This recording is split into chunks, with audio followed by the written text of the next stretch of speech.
this is Rodrigo Costa from DJ Texon, and today I'm reviewing the DDJ-SX3 DJ controller from Pioneer DJ for Serato DJ Pro.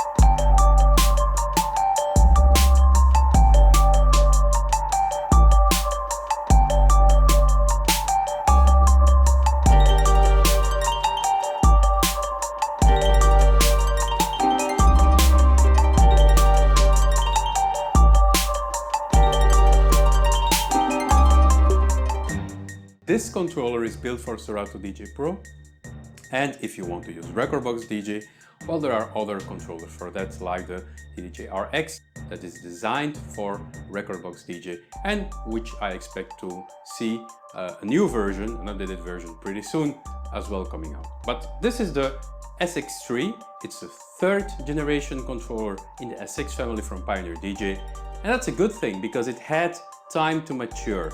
The third version of this controller has some interesting changes over the previous ones. For example, you have this very cool sound color effects section built into the center of the mixer, which gives you, like on the much more expensive mixers from Pioneer DJ, you can use those sound effects with any gear connected to the SX3, because the SX3 is a hardware mixer. It supports Serato DVS. So you can use it with external media, with turntables, with DVS module in Serato DJ, and so forth.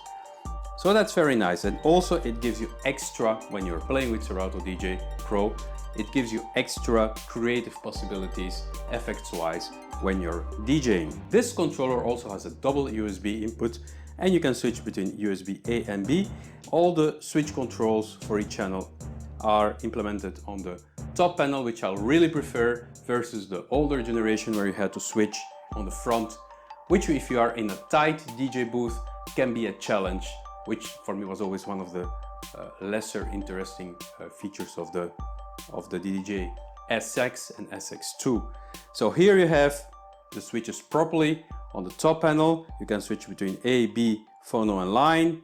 You have an easy, very clear way to switch USBs, and having these two USBs is really a plus in my opinion, because if you're a professional mobile DJ and you have acquired this unit, you have not only the two USBs, you can connect two computers at the same time, you can also connect up to 3 microphones at the same time, because the outer channels support each one microphone input, but you also have a microphone input on the front, which allows you to connect a third microphone, which its own controls.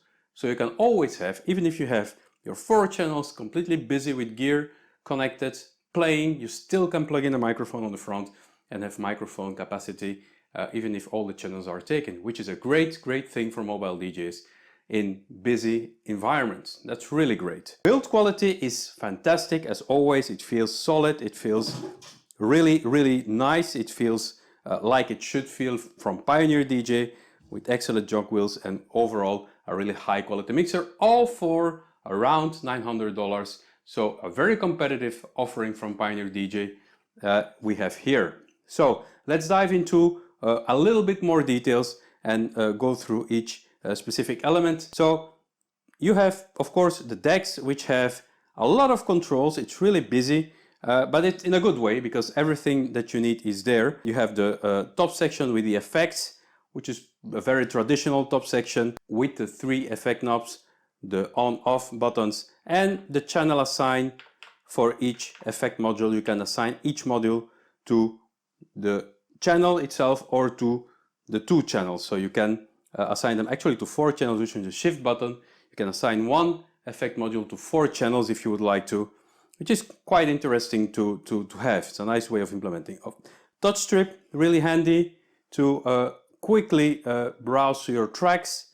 That's a really easy thing to have. I really love to have that touch strip there. It's very handy. Sensor button, key lock. You have some key buttons to change your key up or down.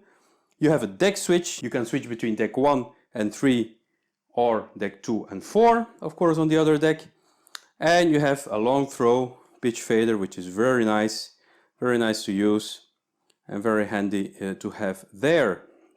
The jog wheel, well, it hasn't changed much. It's basically the same jog wheel as before, and that means high quality jog wheel with a lot of response.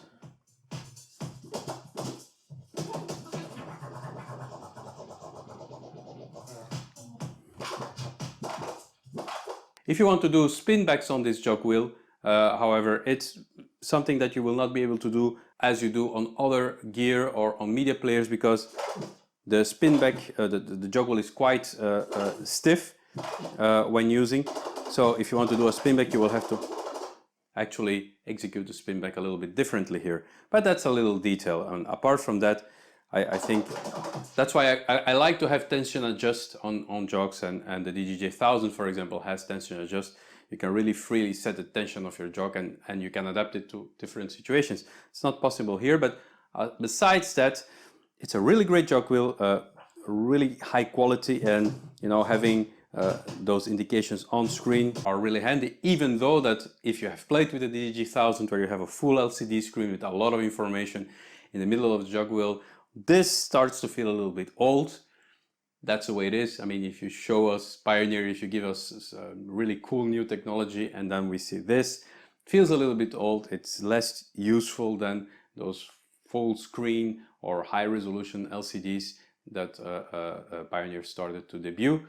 But I guess that in the future maybe we will see the same, or rather maybe more limited, also on the lower level controllers. We'll see. Moving down, we have also the performance section, and that is, well, typical Pioneer DJ. You have your cue and play buttons, you have your performance pads that are of course really good.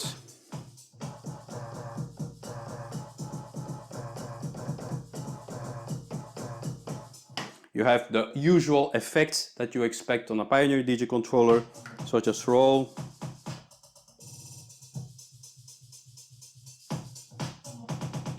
the slicer,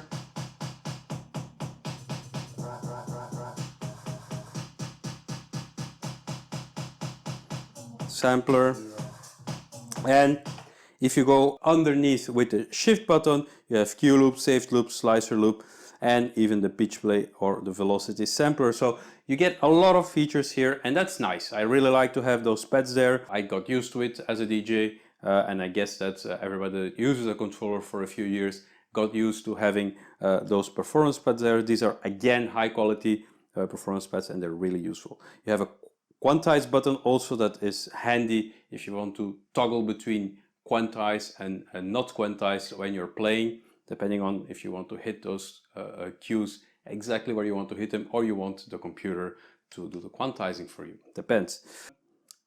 You have also a flip section. I never go too much into that because, well, maybe I should probably do a more detailed specific video on flip. It's a nice technology to get creative with your controller, but it's there if you use it and you're used to it from other controllers. You will also find it on the DDJ-SX3.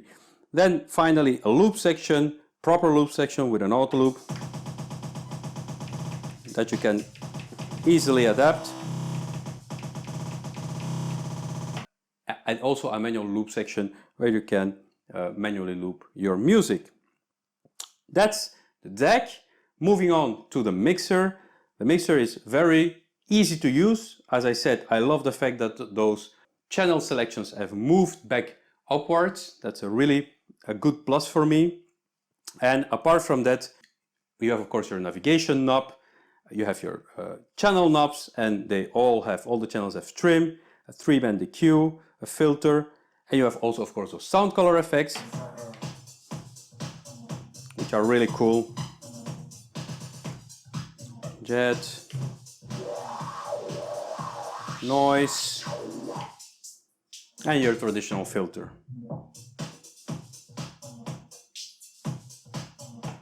So I really like them. I always regret the fact that the noise doesn't have a parameter knob because typically it's too loud for just using it on the standard level. I wish that we could have that.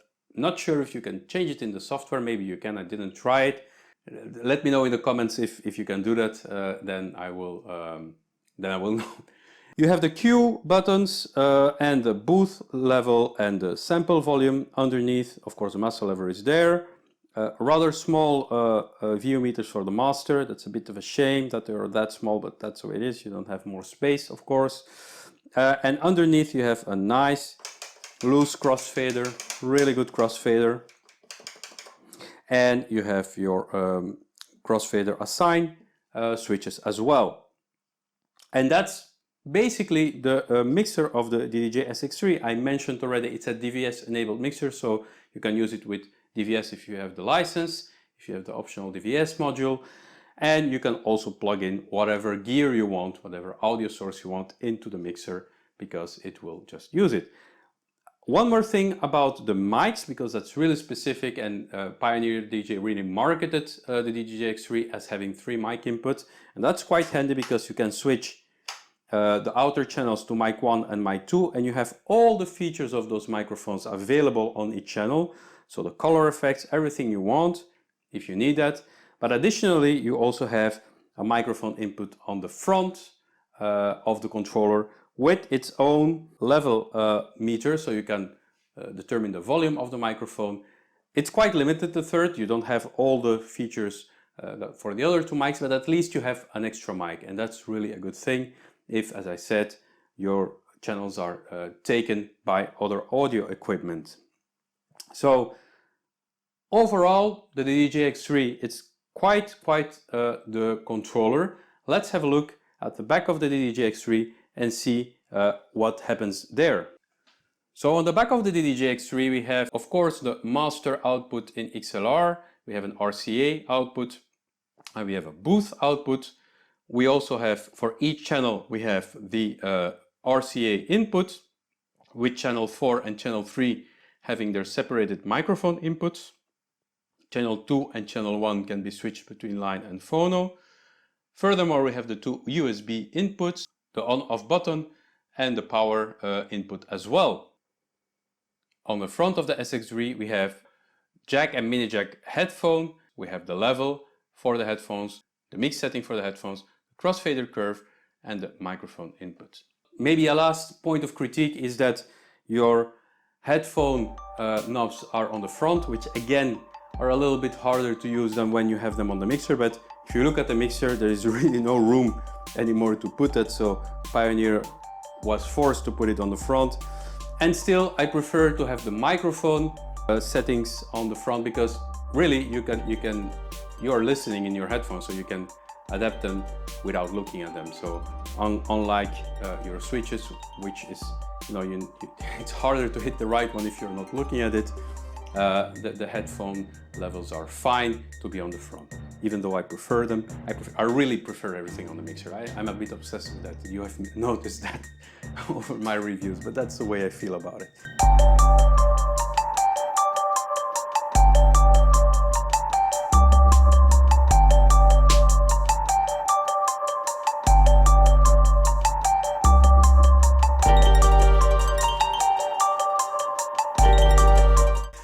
Okay, so we have discussed the SX3 not in great detail, but in enough detail to have an overall impression. As you might feel, I am a bit biased for this controller because I liked the previous versions. I had a few quirks with them. I love this one because it gets so much more right. I love the 3 mic input, the double USB input.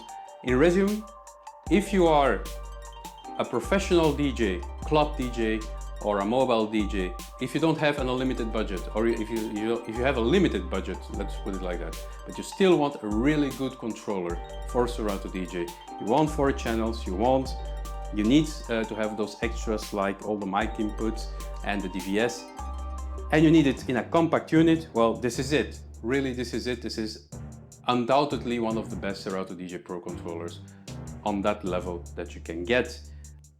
So around $900 depending on where you buy it, and it comes with the Serato DJ Pro license, of course, in the box. A great controller from Pioneer DJ, and that's all I have to say about it, to be frank. I hope you liked this video. I hope you liked the presentation. I hope it helped you to make your decision on going or not going for the DDJ-SX3. And let me know if I missed something. Let me know if you missed something in the review in the comments below. Make sure to subscribe to the channel if you haven't done so, because a lot more is coming up. See you next time, guys, and thank you for watching. Bye bye.